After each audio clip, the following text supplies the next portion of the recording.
Back in the 1800s, there was a man that owned the ground where Waverly Hills sits. He had an only daughter, and she was educated. And she decided that she would like to have her own school once she got a little older.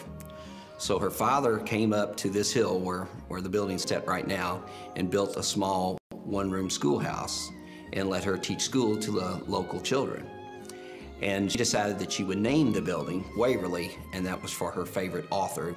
And from there, that's how Waverly Hills first got its name of Waverly. Around 1910, when tuberculosis really started, taking its grip on the area, they built a hospital on the land that Colonel Hayes had owned. Within a couple years, they outgrew that. They had to add on additions. They had originally 40 or 50 patients there, but tuberculosis just kept, becoming more and more prevalent. So in 1926, they built the state-of-the-art hospital. One of the features of which was to take advantage of these cooling breezes, and they didn't know much about tuberculosis back then. They thought really all you could do was keep a person rested and well nourished and give them lots of fresh air, and that's what would cure the disease. Waverly was one of the first tuberculosis hospitals in the southeastern part of the United States. It was built, actually finished in 1926, the current building that is there. It treated tuberculosis patients all the way up to the early 1960s when a cure and penicillin was developed at that point. After that, it became a geriatric hospital for several years, and that hospital for the elderly was closed down in the early 80s. And ever since then, it's been pretty much vacant as a working facility of any kind. The best I could measure the building, we have 108,000 square feet. It would house 500 patients.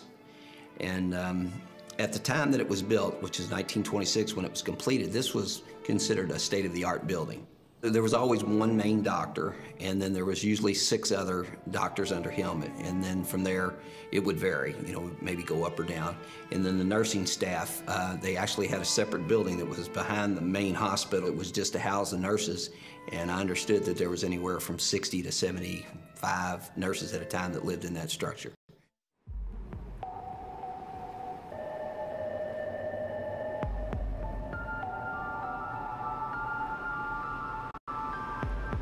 Waverly's paranormal legends have gone back for years and years. People believe that over 60,000 people died there at one time, and reports of hauntings and strange unexplained activities have gone on there for years and years. I've investigated quite a few areas that have been reportedly haunted in the northern Kentucky and southern Indiana area, and Waverly is by far the most active place I've ever been.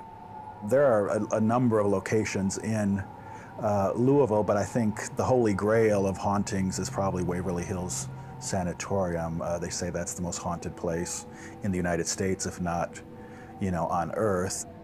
Most people say 63 to 65,000 people died there. When you look at the records, the experts say there's no way that many people could have died. They said most likely it was tops 8,000 or 7,000 people. But still, you think about 7,000 people dying in one location over the course of 20, 30 years. That's quite a lot. There's been a large debate on how many people actually died up here. So we started a memorial site where we tried to get people and families that had any kind of death records where we could prove that people up here died up here. We're up to about 11,000 that we can prove.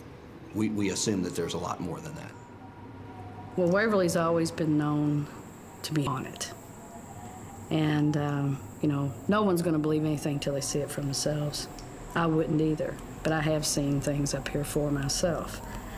It can scare you. I don't care who you are, you're not ready for it. I've ran out of this building more times than I could count, and I will again, I'm sure. It's not the last time. But there's a lot of stories that do go along with the building, and a lot of them we don't know what's true, what's not. There are some stories that we have found out that are true.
One of the famous stories is Timmy, one of the younger patients. You know, they had a little wing and a rooftop balcony built for the children, and you go there and there's still a swing set up, and they leave balls throughout the building, and supposedly spirits will move these balls. A lot of times it's supposed to be children playing with the balls. And Timmy, I don't know that they have any proof of it, but he was supposedly a patient who died there, and his ghost sort of lingers on, sort of trying to recapture the childhood he never had.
Ralph is supposedly a maintenance man that used to work at Waverly Hills. People seem to hear chains, not in the typical ghostly sense, but more like sounds of keys and so forth, walking down the hallways.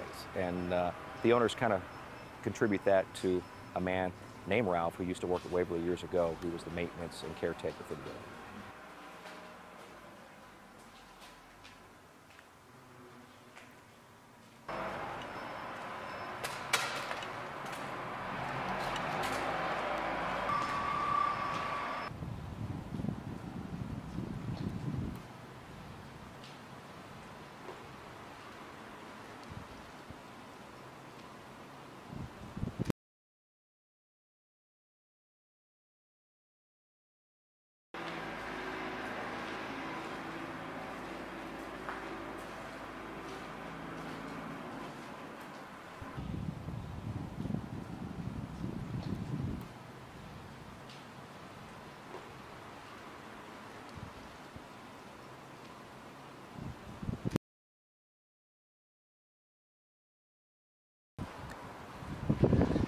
.502 is where the nurses' station was, and one of the nurses hung herself up there. Supposedly she was pregnant and was going to have to raise a child by herself, and patients found her body there, and supposedly room 502 is the most active room in Waverly Hills. People have seen the apparition of what looks to be a nurse in a uniform hanging from the ceiling.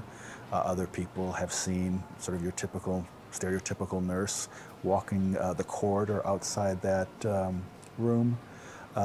They've seen nurses in other part of the building as well, but they all attribute it to this nurse who supposedly hung herself up there.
Waverly Hills Sanatorium, as it stands today, is much more than just the paranormal background that they may have heard about.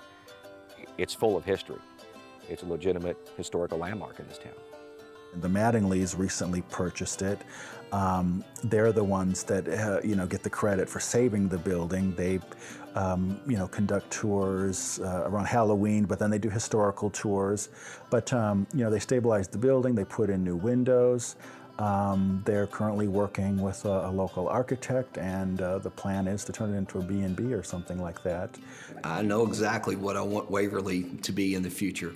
Basically, the first floor is going to stay kind of like it used to be, kind of administrative, where you could use it for different office type venues, whether they're gift stores or whatever. We would have the second, third, and fourth floor as a bed and breakfast, and then on the fifth floor that would actually be the restaurant and rooftop restaurant. It's a beautiful view up there. You get to look out over the Ohio River. You can look across the river and see Caesars, and it's just a great view, nice breeze, and it's just perfect.